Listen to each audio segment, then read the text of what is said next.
Este é o JC para ouvir análise, eu sou Igor Maciel e a gente vai falar hoje sobre a PEC da blindagem, mas não apenas sobre a PEC da blindagem. Eu quero falar, a PEC da blindagem é um aspecto do que eu quero falar, do que a gente vai discutir hoje, que é o seguinte, gente, é impressionante como sempre que o Centrão se junta, se une ao bolsonarismo, o Brasil paga a conta, e não é uma conta pequena, é uma conta alta. Toda vez que o Centrão se junta com o bolsonarismo, isso desde o início dos tempos, desde que se ouve falar em algo como o bolsonarismo, o Brasil paga a conta. Por que isso? Vamos lá, vamos chegar. O que é que tem a ver com a PEC da blindagem? A PEC da blindagem é um absurdo, um absurdo. A PEC da blindagem é a coroação, o ato consagrador da desmoralização do Congresso Nacional. A PEC da blindagem é uma consagração da desmoralização dos deputados e dos senadores. E por que eu estou dizendo isso? Eu estou dizendo isso porque a PEC da blindagem, ela é simplesmente uma fuga de gente corrupta. Gente corrupta que não quer ser investigada, que não quer ser questionada, que não quer ser, de maneira nenhuma, ter que responder pelo dinheiro em que mete a mão. A verdade é essa. É isso, é disso que se trata a PEC da blindagem. E aí, você tem uma situação, minha gente, você tem uma situação que é a seguinte, o texto da proposta de emenda constitucional, que está sendo chamada de blindagem, tem gente que chama de PEC da bandidagem, e eu acho que é muito adequado, inclusive, o termo, mas a PEC da blindagem ou da bandidagem, ela é feita para proteger os deputados, não em seus atos, em suas palavras, mas é para protegê-los de investigações. É muito claro o texto em relação a isso, e é impressionante que isso tenha passado com mais de 300 votos, gente.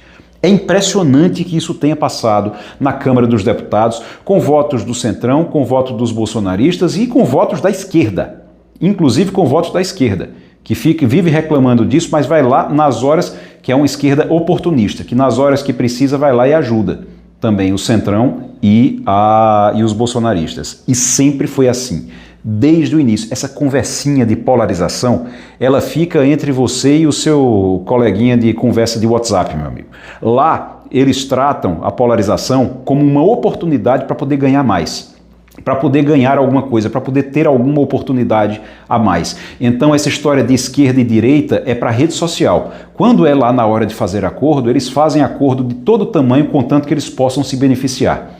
E foi isso que aconteceu agora. Você pega o PSB orientou pelo voto sim, para aprovar a PEC da blindagem. O PSB teve Partido Socialista Brasileiro, aliado do governo Lula, que tem o vice-presidente da República, inclusive.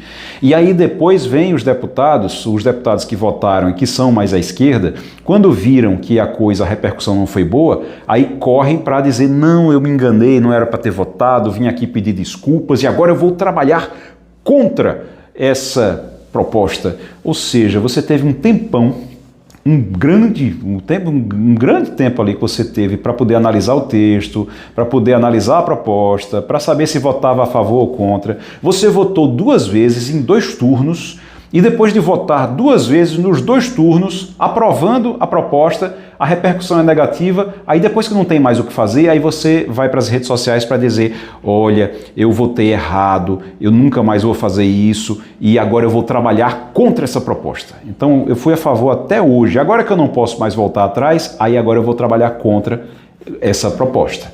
Então, assim, é uma coisa absurda. E o que eu falava sobre a PEC da blindagem, ela simplesmente libera os parlamentares para serem criminosos sem que a justiça possa investigá-los.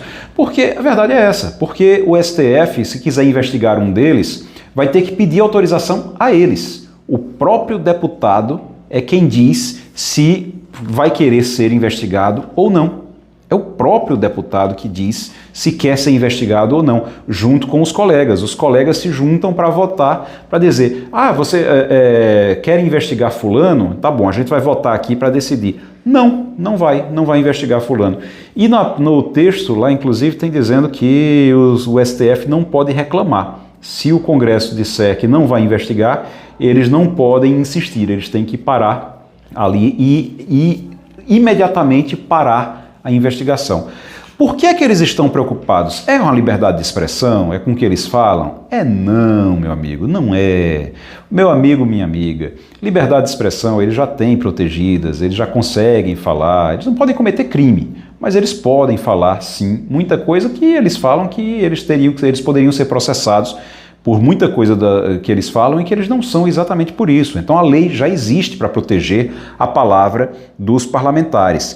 Quando você vai lá, essa parte da fala dos parlamentares, de proteger a fala dos parlamentares, é um ponto só do texto. O texto é imenso. E quando você vai para o restante, todo o resto você vê que é para proteger corrupto.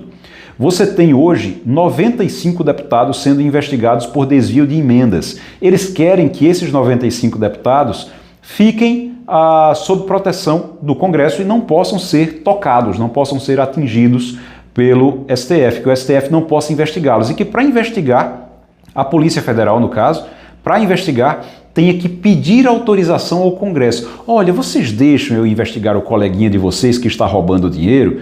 Aí eles se juntam e dizem não vão.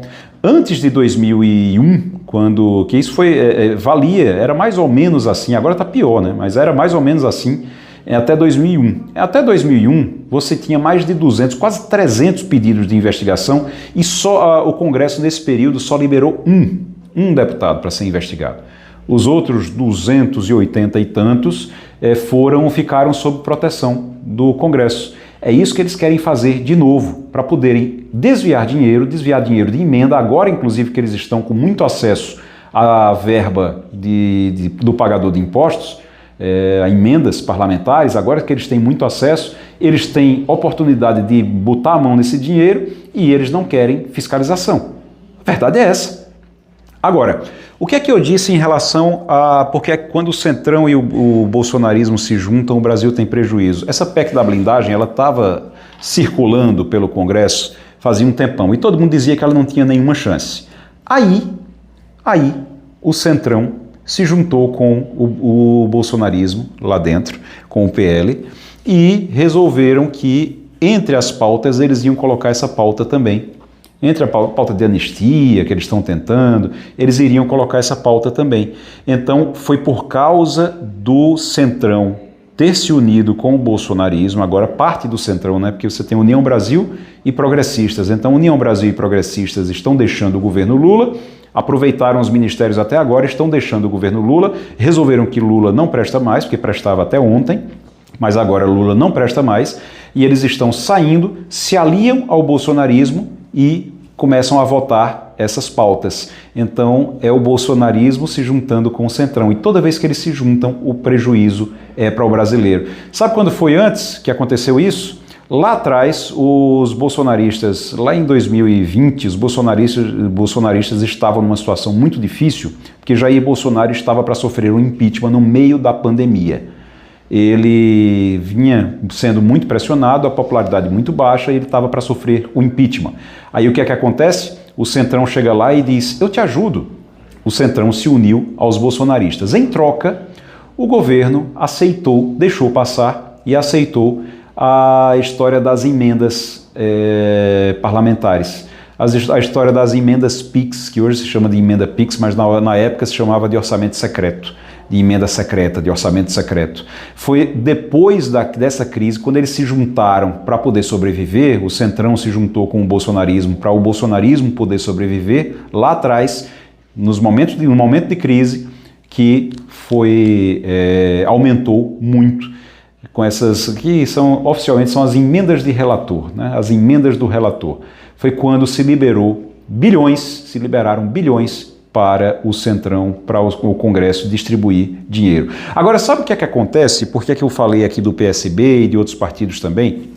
Na PEC da blindagem, tem 8 deputados, naquela história de votar a favor, tem 8 a favor do voto secreto, por exemplo, dentro da PEC da blindagem, tem 8 deputados do PT. 8 deputados do PT, oportunistas que aproveitaram ali para poder votar a favor também e aprovar a PEC da blindagem. Tem também o PSB, como eu já falei aqui. E toda vez que o Centrão e o bolsonarismo se juntam, o Brasil paga o prejuízo. E quem contribui para isso é uma esquerda que finge estar contra essas medidas, mas na verdade aproveita elas bastante. Eu ouvi de um membro do Partido Socialista Brasileiro, do PSB, lá atrás, quando esse mesmo parlamentar, ele vivia criticando o bolsonarismo, mas na hora que Bolsonaro indicou que iria apoiar Arthur Lira, que é do PP, que é do Centrão, ele foi lá e votou em Arthur Lira. E quando eu perguntei para ele uma vez depois, eu perguntei para ele por que é que ele estava votando num bolsonarista, já que ele era tão contra Bolsonaro, ele dizia que na Câmara Federal o mundo é outro, a realidade é outra. Lá as coisas funcionam de uma forma diferente. É como se lá não fosse Brasil, é como se eles não fossem brasileiros. Difícil isso. Olha, JC para ouvir análise vai ao ar de segunda a sexta-feira no Spotify, no JC. Agradecer aqui pela sua audiência e dizer que você pode acompanhar os episódios anteriores, tá? Acompanhe os episódios anteriores também, tem episódios anteriores que você pode acompanhar a análise que a gente faz sobre temas que estão em pauta em Pernambuco, no Brasil e no mundo. Um grande abraço a todos, bom fim de semana. Tchau, tchau.